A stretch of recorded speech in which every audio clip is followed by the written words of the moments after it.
দেখো বন্ধুরা, আজকে আমি করব মটর, সেই রেসিপিটা তোমাদের সাথে শেয়ার করব। চলো বন্ধুরা দেখো, এবারে এটাই নিয়ে নিয়েছি একটু নুন, তেল, লবঙ্গ, হলুদ, তেজপাতা আর পেঁয়াজ আর রসুন নিয়ে এবারে এটাকে ম্যারিনেট করব। বন্ধুরা এদিকে আমি পেঁয়াজ, টমেটো আর আলু আর ধনেপাতা রেডি করে কেটে নিয়েছি, আর ওদিকে দিয়ে দিয়েছি মাংসটাকে একটু সিদ্ধ হওয়ার জন্য কুকারে। চলো তারপরে দেখা যাক। এবার আমি আলু ভাজা বসিয়ে দিয়েছি, আর এদিকে কুকারে ওটা সিদ্ধ হতে দিয়েছি, আর এদিকে কাটাকুটি তো সব আছে। চলের পরে আমি তোমাদেরকে সাথে শেয়ার করবো কীরমভাবে কী করি। একদম সহজ সিম্পল পদ্ধতি, একটু গরমে পাতলা পাতলা ঝোল খাওয়ার জন্য ভালো লাগলে তোমরা এরকমভাবে রেসিপিটা বানাতে পারবে। নিয়ে এবারে পেঁয়াজটা দিয়ে দিলাম। দেখো এই যে আলুটা লাল লাল করে ভেজে রেখেছি, আর এদিকে পেঁয়াজটা দিয়ে দিয়েছি। এবারে পেঁয়াজটা ভাজা ভাজা হয়ে গেছে, এবারে আমি দিয়ে দেবো আদা রসুন। আদা রসুন আমি পেস্ট করে রেখেছিলাম, সেই আদা রসুনটাই দেবো, এই যেখানে আছে।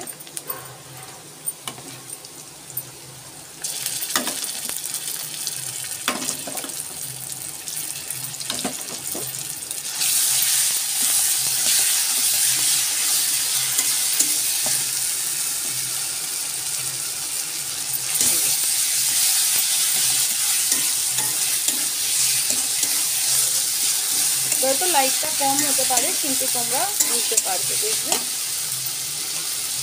আদা রসুনটা দিয়ে দিয়েছি, এবার আদা রসুনটা একটু ভাজতে থাকবে। আদা রসুনটা দিয়ে দিয়েছি, এবার ভাজছি।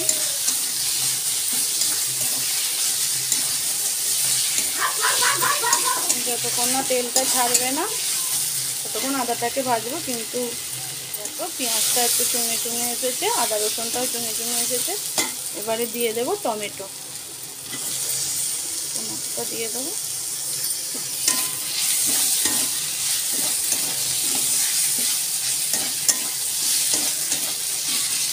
একটু প্রবলেম হয় বন্ধুরা, এক হাতে ক্যামেরা ধরা, এক হাতে রান্না করা, তো একটু প্রবলেম হয়। গ্যাসটা কাটতে দিয়ে দিলাম, মিডিয়াম টু লো ফ্লেমে দিয়ে দিলাম। এই যে এখানে রেখেছি একটু হলুদ আর লঙ্কা গুঁড়ো, কারণ আমার ছেলেটা একটু ঝাল কম পছন্দ করে, ওই জন্য ঝালের পরিমাণটা একটু কম দেবো।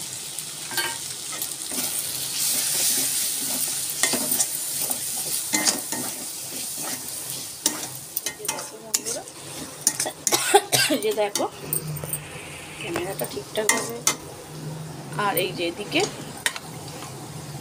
সিদ্ধ হয়ে সুন্দর সিদ্ধ হয়েছে। এবার এইতে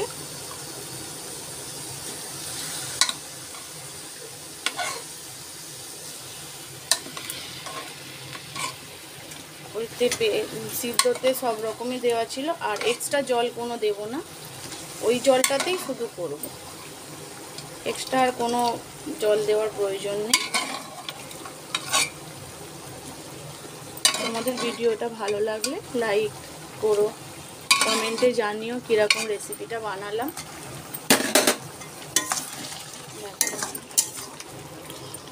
কালারটা খুব সুন্দরই এসেছে, বাট ক্যামেরাটার জন্য প্রবলেম হচ্ছে।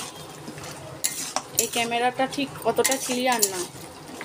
এই যে যা জল আছে এই জলটাতেই আর কি করব, এই যে জলটাতে সব চিনি দিয়ে দিলাম। চিনি দিয়ে একটু নেড়ে দিই, আর হালকা পরিমাণে একটু নুন দিয়ে দিচ্ছি, কারণ সিদ্ধ করার টাইমে একটু নুন দেওয়া ছিল।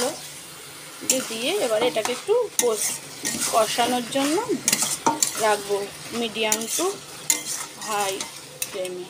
বন্ধুরা সাইড থেকে আমি তেলটা ছেড়ে দিয়েছে, এবারে আমি এতে আলু আর জল দিয়ে বসিয়ে দেব।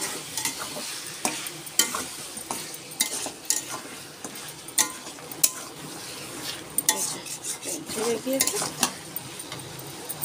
দেবো ধনে পাতা।